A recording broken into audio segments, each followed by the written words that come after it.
آیا میدونین مهمترین عامل در افزایش تعداد پروفایل لینکدین شما چیست و چجوری میشه زمان توقف افراد روی پروفایل رو هم افزایش داد؟ سلام، من مجید بسطامی کریر کوچ هستم و در این قطعه کوتاه که از یکی از وبینارهای قبلی ماست به این پرسش‌ها پاسخ دادم. لطفاً تا پایان همراه ما باشید. من یه سوالی اینجا مطرح کردم، اگه در چت لطف کنن و پاسخ بدن. ضروری ترین عنصر پروفایل بهتره بگیم چیست؟ ضروری ترین عنصر پروفایل لینکدین شما چیست؟ من نظرم اینه.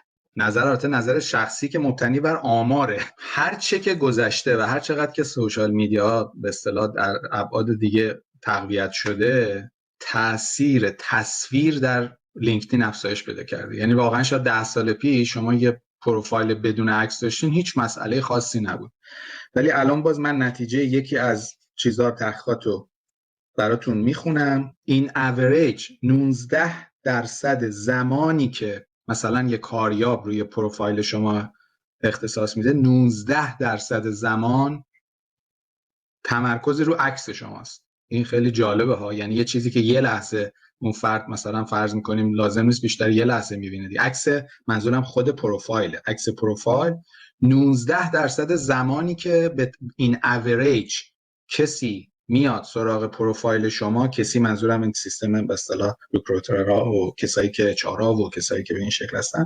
19% زمان رو به نگاه کردن به عکس شما اختصاص میدن و بعد اون 81% بقیه‌اش میره سراغ بقیه بحث. خب این باز این اوریجه، یعنی به طور طبیعی وقتی یه چیزی بیشتر چیز بشه، جذاب‌تر باشه یا مرتبط‌تر باشه، افراد زمان بیشتری میذارن رو بخش‌های دیگه، ولی میخوام بگم این اوریج اینقدر تاثیر بیشتره. باز اینطور دیده شده که در 11% وقتی پروفایل شما عکس داره، 11% احتمال دیده شدن پروفایل شما بیشتر میشه، احتمال ویو شما، در واقع ویو پروفایل شما افزایش پیدا میکنه. و افزودن عکس کلا به کل پروفایل، یعنی هر چقدر پروفایل شما از نظر اون ویژنی که ما واردش میشیم، اون تصویری که ازش میبینیم ویژوال تر باشه، پر عکس تر باشه، این احتمال بازدید رو 21 برابر میکنه و احتمال دریافت پیام رو 36 برابر. یعنی خود عکس پروفایل شما خیلی خیلی مهمه. بعد از اون اینکه کلاً پروفایل شما تصویری تر باشه، که حالا امروز یکی از اپتیمایزر که حالا بهش تاکید میکنم من همونه، این انقدر تاثیر. برای همین اگر پروفایل شما خیلی پروفایل به اصطلاح سنتی، خیلی خیلی شبیه رزومه است، عکس نداره، بخشاش فقط تکست داره، نمیدونم چی داره، این یکی از اون نقاطیه که باید شما شروع بکنید برای اپتیمایز کردن. خب عکس چند تا نکته مهم داره. ببینید من 7-8 ماه پیش یه بررسی کردم روی اون ارگانیزیشنی که من باش در واقع کار میکنم، زمانهای دیگه کار میکنم، روی عکس افرادی که در اون ارگانیزیشن هستن که اکثریت قریب به اتفاقشون اتفاقا نیتیون و کانادایی ان و اینا. قریب به 37% اگه عدد درست خاطرم مونده باشه، 37% عکسایی که به کار برده بودن از نظر استانداردهای عکس پروفایل لینکدین افتضاح بود وضعیتشون. حالا افتضاح بود یعنی چی؟ یعنی مثلا عکس، اون چیزی که تو ایران ما بهش میگیم عکس پرسونلی، یعنی عکسی که فقط اصل چهره شما درش باشه، بین 60 تا 65% از کل فضای در واقع اون عکس رو چهره شما بپوشونه. این فاقد همچین نوع عکسی بود. یا بک‌گراندی داشت، منظورم بک‌گراند اون چیز خود بنر خود لینکدین نیست، خود عکس بک‌گراندی داشت که نشون میداد این عکس از یه جایی مثلا کراپ شده، مثلا یه عکس مثلا چمن بود، نمیدونم درخته فلانه، نمیدونم اینجور چیزاست. خب اینا خیلی برای عکسی که شما میخواید در لینکدین به کار ببرید، اینا شما در هر پستی، هر نمیدونم آرتیکلی، هر چیزی که در مورد کاراکترمون سرچ کنید، 1000 تا از این چیزا هست، شما میبینید اینا حتما توش قید شده که عکس باید عکسی باشه که چهره شما رو در اصل بگیره، بک‌گراند نداشته باشه، عکس متأخرتر باشه. من بعضی از همکارا هستن در جاهای دیگه، دوستانی هستن مثلا دیدم عکسی استفاده کردن که حداقل مال 10 سال پیشه، عکسایی که با کس دیگه است.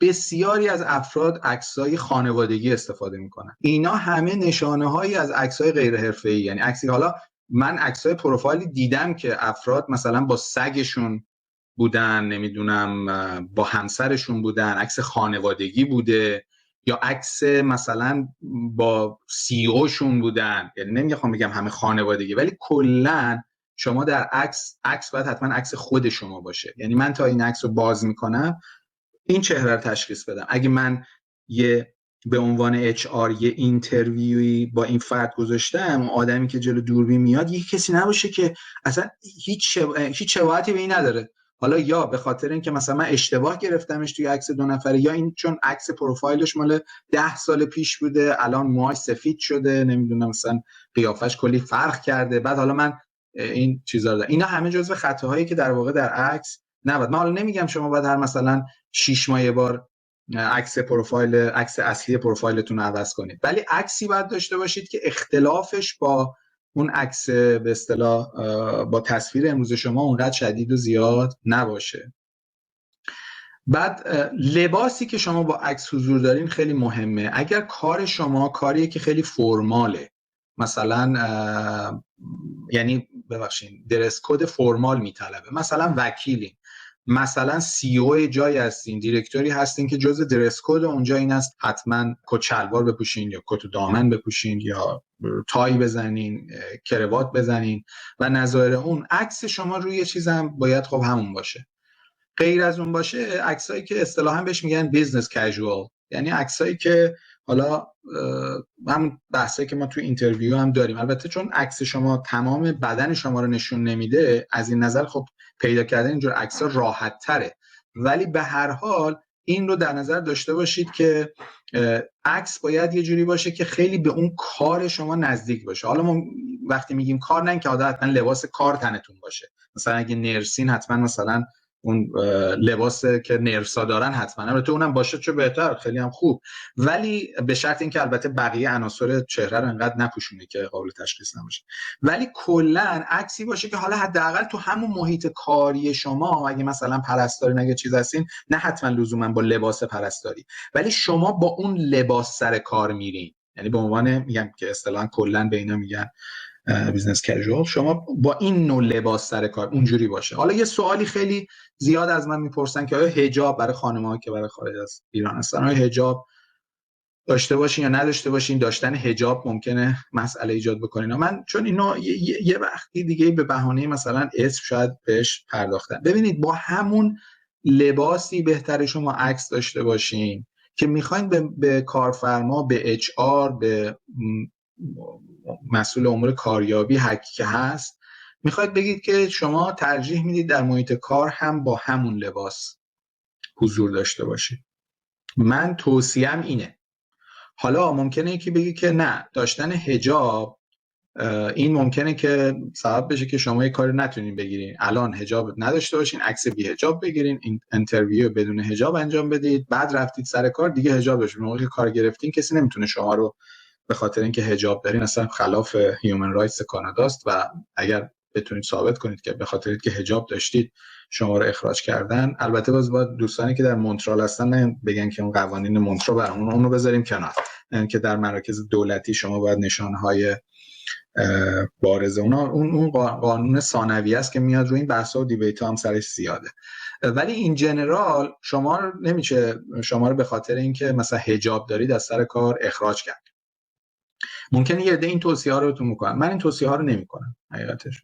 من میگم اگر شما میخواید که در محیط کار همیشه، یعنی یه باوری درتون هست که باید حتما با حجاب در سر کار حضور پیدا بکنید، اینو همه جا نشون بدید، تو عکس پروفایلتون نشون بدید، تو برنامه اینترویوتون هم نشون بدید. حالا ای کارفرما با همه اینها این ذهنیت هم نداشته باشید که اگه شما حجاب داشته باشید که شما رو استخدام نمی‌کنن. نه، خیلی از مؤسسات اتفاقا برای اینکه نشون بدن دایورسیتی دارن، نشون بدن که همه باورها و عقاید و مذاهب و اینا درست هست، اصلا به خاطر حجاب به شما ممکن شما رو استخدام کنن. در این حال که بله بعضی از کمپانی‌ها حالا متوسط‌تر، کوچیک‌تر، که کمپانیایی که به هر حال ممکنه این کارفرماش براش مهم باشه که مثلا این تنوع‌های اینجوری نباشه در محیط کارش، اصلا بایاس داشته باشه نسبت به بعضی مذاهب و بعضی از قومیت‌ها و اینا، اون ممکنه که شما رو استخدام نکنه. ولی خب شما اگر اینجا یه چیز دیگه نشون بدید، تصویرتون رو بد برید سر کار و همش حجاب داشته باشید، احتمالاً چالشاتون با هم از اون جنس کارفرماها خیلی خیلی بیشتر میشه. برای همین من توصیه‌ام اینه که چیز باشه.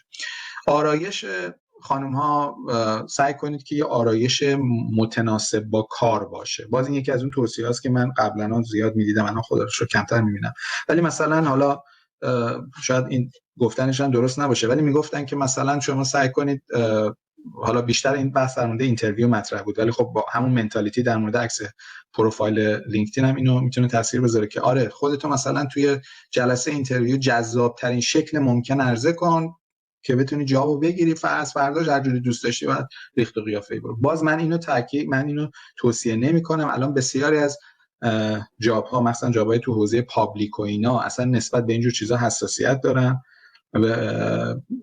به این حساسیت دارن که کسی در مرحله انتخاب فرد اونو بر اساس این جور ملاک ها انتخاب بکنه، یعنی بر اساس ظاهرش، بر اساس زیباییش، بر اساس حالا عناصری که مثلا به هر حال با یه آرایش غلیظ ممکنه به مخاطب منتقل بشه. مثلا این خودش یکی از عوامل حتی بازدارنده است برای استخدام. ولی من باز میگم که اگه کارفرمایی قراره بر اساس این ملاک ها شما رو انتخاب کنه، بعد احتمالا شما ممکنه مسائل دیگه‌ای داشته باشین. آرایش چهره همون آرایشی باشه که متعادل در محیط کار و اینا هم هر کسی ممکنه داشته باشه. در مورد خندیدن هم خب باز تاکیدم اینه که این پروفایل عادی نیست، یعنی چهره گرفته خموده چیز قطعا به نفع شما نیست، عصبی نظایر اونها، ولی چهره هم که حالا قهقهه داره میزنه، یعنی یه عکسی که شما در پروفایل فیسبوکتون ممکنه خیلی لایک بگیره و خیلی چیز باشه، یا در اینستاگرام ممکنه خیلی بپسندن،